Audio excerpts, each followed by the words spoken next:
Cerita Anies Baswedan dibesarkan ibu angkat Katolik, dialog persahabatan di gereja. Dilansir dari suara.com.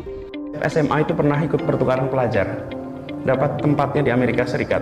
Karena saya berasal dari keluarga religius di Jogja, Muslim religius, AFS di sana menempatkannya ke keluarga religius juga, yaitu Roman Catholic. Ibu angkat saya itu di sana adalah koordinator pendidikan di gereja Katolik. Ibu saya adalah orang yang paling banyak melatih saya untuk jadi bisa bicara, Pak.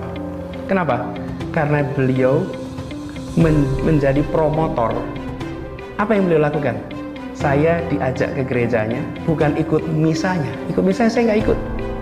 Saya selalu ikut sarapan paginya, ngobrol sama semuanya. Kebaktiannya mohon maaf saya nggak ikut. Nggak ikut baktiannya. Tapi misanya saya nggak ikut. Tapi saya ikut dengan, kenapa? Ibu saya bilang, Nis, if you join this, kalau Anda ikut di bawah sini, Anda akan ketemu dengan semua orang. Dan apa yang terjadi? Itu tahun 88, orang nggak tahu banyak tentang Indonesia, nggak tahu banyak tentang Islam. Banyak orang bertanya, terus apa yang dikerjakan ibu saya? Saya digilir, Bu. Bicara dari gereja ke gereja menjelaskan tentang Islam di Amerika Serikat. Diputer, yang muter siapa? Yang muter adalah ibu angkat saya yang menjadi koordinator pendidikan di gereja Katolik Roma. Diputerin, bukan bercerita tentang Islam, menceritakan pada semua. Dan apa yang terjadi, Bapak sekalian?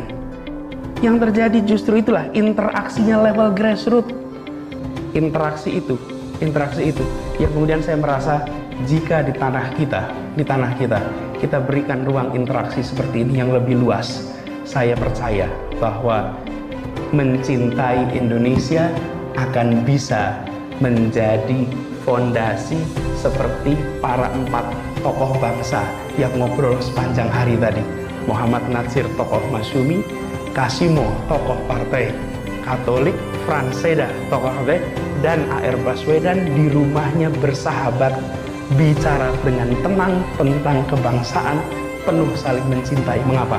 Mereka menempatkan Indonesia di atas perbedaan-perbedaan yang mereka miliki. Itu yang ingin kita kembalikan, insya Allah di tanah. Calon presiden atau capres nomor urut 1 Anies Baswedan menceritakan jika ia pernah memiliki seorang ibu angkat yang berbeda agama dengannya. Cerita mengenai Anies Baswedan ini pun kemudian viral dengan dukungan banyak dari netizen. Anies memulai menceritakan mengenai program pertukaran pelajar yang diikutinya saat sekolah menengah atas atau SMA. Anies yang dikenal dari keluarga religius di Yogyakarta, maka ia pun ditempatkan ke keluarga yang juga religius di Amerika Serikat. Keluarga di sana atau Amerika, Roman Katolik. Ibu angkat saya itu koordinator pendidikan di gereja Katolik di sana atau Amerika. Ibu saya itu termasuk orang yang sering membuat saya berbicara agama Islam, ujar Anies kemudian. Anies mengaku sering diajak ke gereja, namun bukan untuk mengikuti kegiatan misa. Saya hanya ikut kumpul pagi, bukan misa, ujar Anies kembali. Mantan Gubernur DKI Jakarta ini pun kemudian mengungkapkan jika sang ibu angkat sering mengajaknya dengan alasan akan banyak bertemu warga Katolik yang belum banyak mengetahui tentang Indonesia dan Islam. Jadinya saya digilir itu untuk berbicara mengenai Islam, bicara dari gereja ke gereja mengenai Islam oleh ibu angkat saya, ucap Anies kembali. Yang terjadi ialah dialog di grassroots. Itulah kenapa dialog-dialog sangat diperlukan, sambung Anies kemudian. Gimana guys menurut kalian?